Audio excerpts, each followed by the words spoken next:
Hey, welcome to Bourbon Bites. Just doing a little video on my thoughts on the current incarnation of Spider-Man. Just so you know, if you haven't seen the latest film of Spidey's latest outing, which is Far From Home, then I would suggest that you definitely watch it first before you listen to me, because, you know, Biscuit, do not do spoilers. You know, bourbon and custard, we stay away from spoilers. They're bad biscuits. Nobody wants a bad soggy biscuit. So just giving you a warning now, there will be spoilers in regards to some of the topics I'm talking about. And yeah, just go and watch that film. Okay, you've seen it. Alright, now you come back and want to see me. Happy days, welcome back. Now, one of the things I want to talk about is, as much as I have absolutely loved and adored seeing Spider-Man in the MCU, and he's been like, Spider-Man's been my hero since I was like 8 years old. One of the first ever comics I read.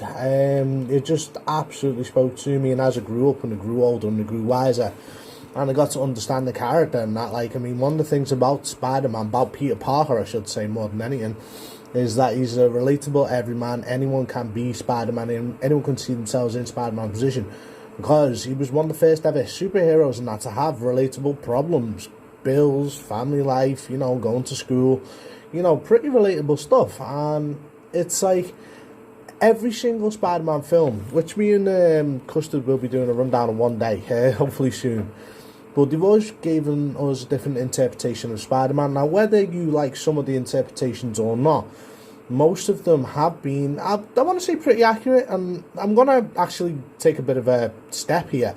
I'm going to say some of the Spider-Man that were accurate to the character from comic books have always been before the MCU. And I'm sorry, but at this present moment in time, it's beginning to present a few problems to me personally. I don't know if you might share my views, but I will delve into those views. Now, the first thing I want to start off with, as everybody knows, is like, you know, the hero's journey. To give a classical example, and that would be, well, going to go to the tried, true and tested Luke Skywalker, a kid who was born of humble origins, wanted more out of life, wanted, you know, a little bit of an adventure, you know, well, you know the Star Wars story, I don't need to repeat it to you.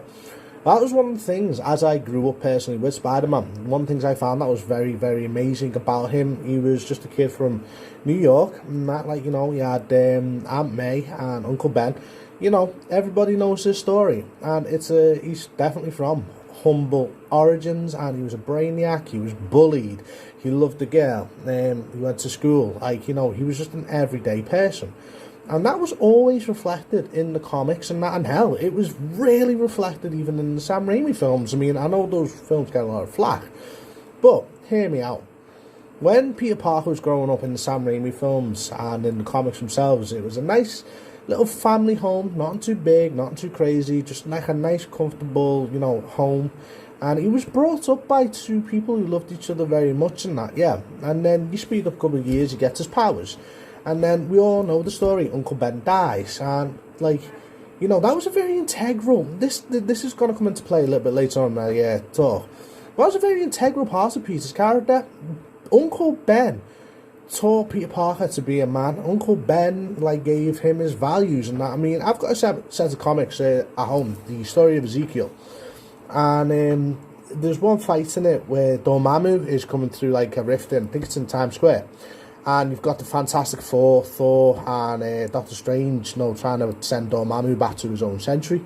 Dimension, not century. But after the whole fight's said and done and whatnot, and like Doctor Strange realises that there's a bit of a time dimension slip element, he gives Peter Parker a box, and when he opens the box, it's inside. There's just a little note that says you have 5 minutes, and when he looks up, it's Uncle Ben.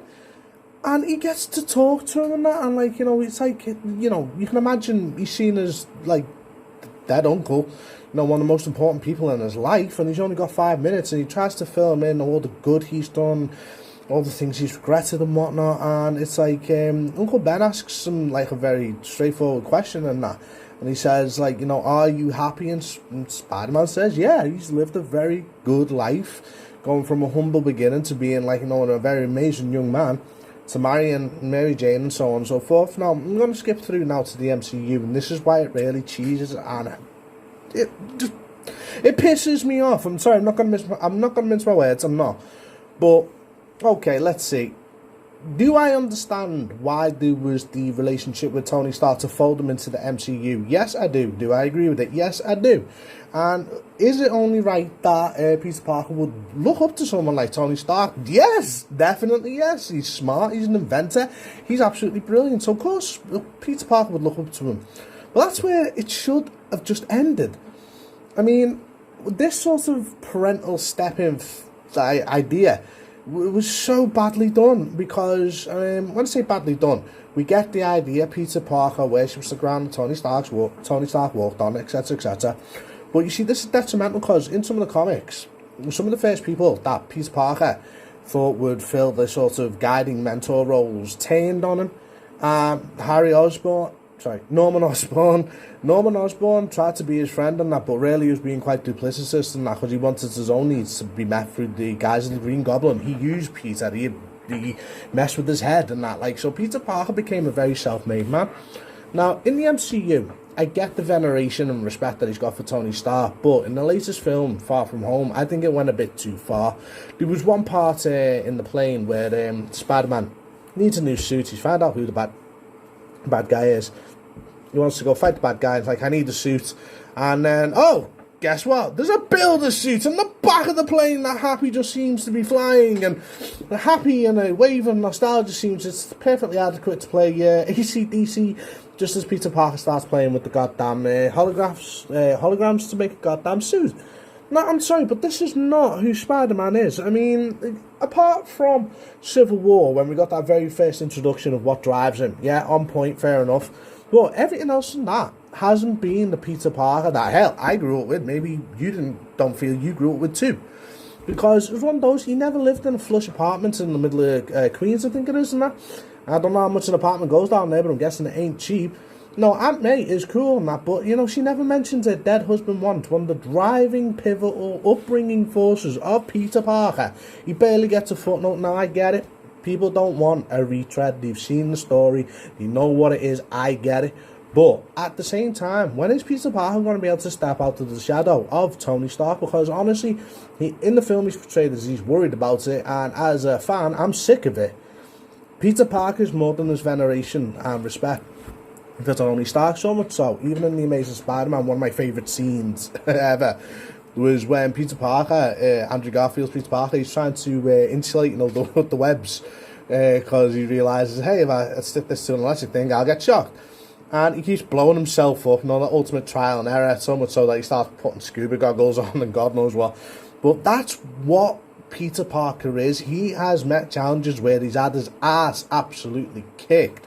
And there was no one there. This is the thing. There was no one there. There was no Happy. There was no Tony Stark. There was nobody to lift him up, pat him on the head. I mean, all right, every now and again he might go to Aunt May and have a little talk and that, but she didn't know that he was Spider-Man. And I'm still not sure how I feel about Aunt May knowing that he is Spider-Man pretty much from, well, you know, his first solo album. That was weird.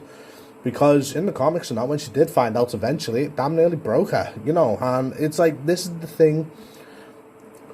I think that the Spider-Man that we know and love has always had struggle and hardship, and he has fought against it on his own. He's one of the most independent superheroes I've ever read, so much so that even when he's part of a team up and that, you know, he'll either piss off the other team members and that, or he just essentially does not play well with others. Now, as the story continues and such, and I really am hoping to see where it goes. I mean, especially with the after-credit scene, which I thought was a stroke of genius, and I absolutely loved every second of those after-credit scenes. But it does make me wonder, when are we going to start seeing the true Spider-Man and that, like, and the reason I say that is because if this is the start of it where, you know, New York's going to be against him because they believe the video and that he was responsible for all the deaths in New York, then that'd be absolutely fantastic. Because Spider-Man, one of his most appealing characteristics, although he was perceived, or he felt, I should say, he felt hated, he felt not wanted and that, like, no, the police had their orders for his arrest in his home city of New York, and he's a street-level hero. We can never forget the fact that Spider-Man is an absolute and utter street-level hero, you know, at his core of who he is. And every day he still went out to do the right thing, to save people, even when those people didn't like him. I mean, hell, even in the same stretch of comics and that, you know, Captain America gets a round of applause, Iron Man, you know, even, well, maybe not the Hulk, that would be a bit of a stretch. But that is what made Peter Parker and Spider-Man so appealing, his battle through adversity and the fact that he never ever gave up. And we're not seeing that, so to speak, I don't think, in the films. Now, don't be wrong, Tom Holland as Peter Parker, he's pretty good. He's pretty good. I mean, he needs to tone down the awkwardness and that, and I really would appreciate it if he ramped up his intelligence and that and his genius, because, you know, he is a bloody genius. But at the end of the day, Spider-Man is the type of dude who, in the middle of a patrol, would stop into a pizza place and probably, you know, be a regular at that place, grab a pizza, sit on top of a skyscraper, you know, like the game, and exactly what he does in the game in The Amazing Spider-Man. And I've seen him do that in comics where he picks up... In one of the comics I've got, he actually takes Loki for a hot dog and he can't explain what's in the hot dog, and that's got to be one of the funniest scenes I've ever seen.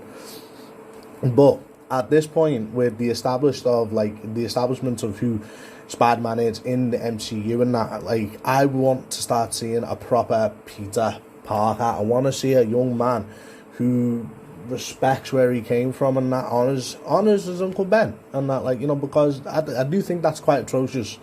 Uncle Ben does not get the recognition he deserves. I'm sorry, but I think Uncle Ben was an integral part of his life and we're just not getting that.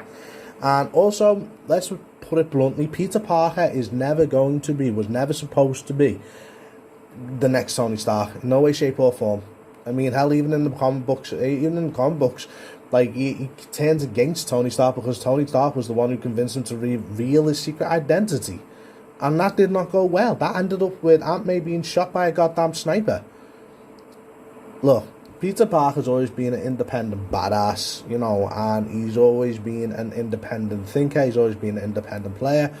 And I really want to see that start coming through just a bit more. Now, I could be wrong, and that, you know, you guys might be listening to me thinking, Bourbon, you're way off base here, and that you got to introduce them to new fans, younger fans who can make sure, like, you know, simplistic, keep it like, you know, easy to follow and that, and like not be too confusing. Or you say maybe I'm being a little bit impatient. That stuff will come in the later films, because I think Tom Holland's definitely going to grow into his role.